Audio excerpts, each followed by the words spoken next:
সভাপতি, বাংলাদেশ জামাত ইসলামের সম্মানিত আমির ডাক্তার শফিকুর রহমান, অন্যান্য রাজনৈতিক দলের নেতৃবৃন্দ, জামাত ইসলামের নেতৃবৃন্দ, সাংবাদিক বন্ধুগণ, উপস্থিত ভাই ও বন্ধুগণ, আসসালামু আলাইকুম রহমতুল্লাহি ওয়া বারাকাতুহু। আপনারা অধীর আগ্রহে বসে আছেন আমাদের সম্মানিত আমির জামাতের বক্তব্য শোনার জন্য, নির্দেশনা দেবেন। এজন্য আমি খুব সংক্ষিপ্ত সময় আপনাদের সঙ্গে দু একটি কথা বলবো ইনশাআল্লাহ। কারণ আমি বন্ধুগণ, আমি 14 বছর জালেম সরকার, স্বৈরাচারী সরকারের কারাগারে বন্দী ছিলাম। আমাকে ফাঁসির কাছে ঝুলানোর সমস্ত আয়োজন করা হয়েছিল। আল্লাহ শেষ রহমত, একটা কথা আছে, রাখে আল্লাহ মারে কে। আল্লাহ আমাকে বাঁচিয়ে রেখেছেন। জুলাই আগস্টের বিপ্লবী সেই ভাইদের রক্ত দেখ কোরবানির বিনিময়ে নতুন স্বাধীন বাংলাদেশ, আমিও নতুনভাবে স্বাধীনতা অর্জন করেছি।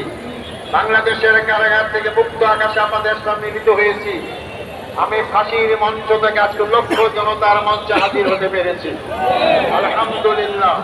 কারণ আমি ভাই ও বন্ধুগণ, আমার অতীত যারা নেতৃবৃন্দ ছিলেন তাদেরকে হত্যা করা হয়েছে।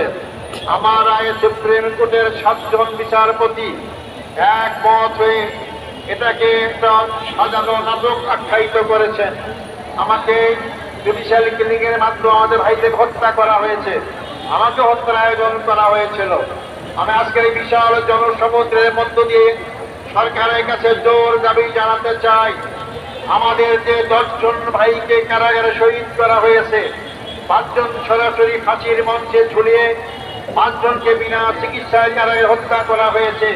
এই হত্যাকাণ্ডের সঙ্গে যারা যেখানে যেভাবে যতটুকু জড়িত তাদেরকে আইনের আওতায় নিয়ে আসতে হবে, করতে হবে। সেই সমস্ত পরিবারের সদস্যদেরকে ক্ষতিপূরণ দিতে হবে। আমি সেই দাবি আপনাদের সামনে আবার এই সরকারের কাছে জোর দাবি করছি। সংগ্রামী ভাই বন্ধুগণ, তাদের কি অপরাধ ছিল? তারা বাংলাদেশ ইসলামী হুকুমত কায়েম করে আন্দোলন করছিলেন।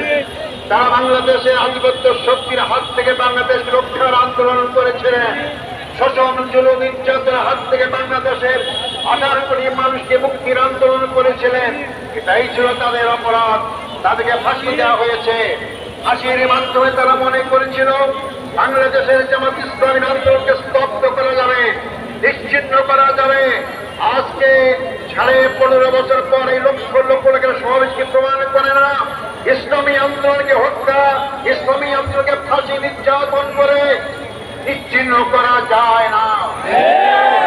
ইসলামী আন্দোলন তো এটি খরস্রোতা নদীর মতো, নদীর সামনে যে নামে আপনি বাদ দেন না কেন, খরস্রোতা নদীর পানি তীব্র গতিতে সামনে অগ্রসর হয়, বাঁধে ভেঙে সামনে যেতেই থাকে। আমাদের সামনে নেতাদের হত্যা করে হোক, 71 বয়ান করে হোক, যে নামে আমাদেরকে বাদ দিয়ে আমাদের আটকাবার ব্যবস্থা করা হয়েছিল, কোন শক্তি সেই বাদে আমাকে আটকাতে পারে নাই। ইসলামের সামনে অগ্রসর হচ্ছে। যারা বলেছিলেন যে আমাদের বেটি শাকের বেটি বাংলাদেশ থেকে পালায় না, আজকে কেন পালিয়েছে? জামাত ইসলামী নেতৃবৃন্দ পালায় নাই। মীর কাসেম আলী সাহেব আমেরিকায় ছিলেন, যে বাংলাদেশে এসেছেন, তাকে গ্রেফতার করা হয়েছে, ফাঁসি দেওয়া হয়েছে। আর যাদের ঠিকানা অন্য দেশে, তারাই পালিয়ে গিয়েছে। বাংলাদেশের জামাত ইসলামী ভিত্তি জনগণের ভেতরে গঠিত রয়েছে। আমাদেরকে উপরে ফেলতে কেউ পারবেন না। উপরে ফেলার চেষ্টা করবেন, তাদের দাঁত ভেঙে যাবে, জামাত ইসলামীর কিছুই হবে না। সংগ্রামী ভাই বন্ধুগণ, আমি শেষ কথা বলতে চাই, 54 বছরে বাংলাদেশে দেখলাম, এই 54 বছরে বাংলাদেশের ভাগ্যের পরিবর্তন হয় নাই। জনগণের নেতার পরিবর্তন হয়েছে, তাদের অনেক অলিগালি হয়েছে, জনতার পরিবর্তন হয় নাই। জামাত ইসলামী তার প্রতিষ্ঠার লগ্ন থেকেই বিশ্বাস করে মানুষের তৈরি আইনকে মানুষের ভাগ্যের পরিবর্তন হয় না। যে ভাগ্যের মালিক আল্লাহ, যে আল্লাহ আইন দিয়েছেন, মানুষের ভাগ্যের পরিবর্তন করতে পারে। আগামী দিনে আমাদের জনগণের ভাগ্যের পরিবর্তন করতে হলে, 18 কোটি মানুষের ভাগ্যের পরিবর্তন করতে হলে, 18 কোটি মানুষের সৃষ্টিকতা মহান রব্বুল আলামিনের আইন দ্বারাই এই ভাগ্যের পরিবর্তন সম্ভব। আগামী দিনে আমাদের স্লোগান হবে, আল্লাহর আইন চাই, সৎ লোকের শাসন চাই। আল্লাহর আইন কায়েমের পাশাপাশি জামাত ইসলামী সৎ লোক তৈরি করার চেষ্টা করছে। দুই মন্ত্রী প্রমাণ করেছে তাদের বিগত 5 বছরের শাসনে একটি পয়সা দুর্নীতির প্রমাণ কেউ পেশ করতে পারে নাই। লোকরাই যদি আগামী দিনে নির্বাচনে জয়লাভ করে ক্ষমতায় যায় আর সংসদে আল্লাহর আইন পাশ করে, অবশ্যই বাংলাদেশের মানুষের ভাগ্যের পরিবর্তন হবে। সংগ্রামী ভাই বন্ধুগণ, শেষ কথা হচ্ছে বাংলাদেশ জামাত ইসলামী প্রচলিত অর্থে কোনো রাজনৈতিক দল নয়। মনে রাখবেন, বাংলাদেশ জামাত ইসলামী প্রচলিত অর্থে ধর্মীয় দল নয়। বাংলাদেশ জামাত ইসলামী পূর্ণাঙ্গ ইসলামী আন্দোলন। ইসলামের বাইরে আমাদের কোনো সম্পর্ক নেই। মানবিক সমাজ গঠন করতে চাই। মানব রচিত আইন দিয়ে মানবিক সমাজ গঠন হবে না।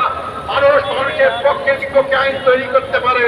আল্লাহর আইন সবার পক্ষে, জনগণের পক্ষে, সৃষ্টি করতে মানুষের পক্ষে।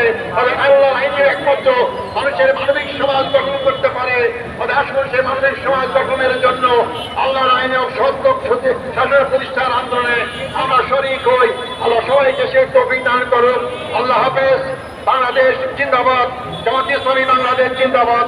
আসসালামু আলাইকুম রহমতুল্লাহ।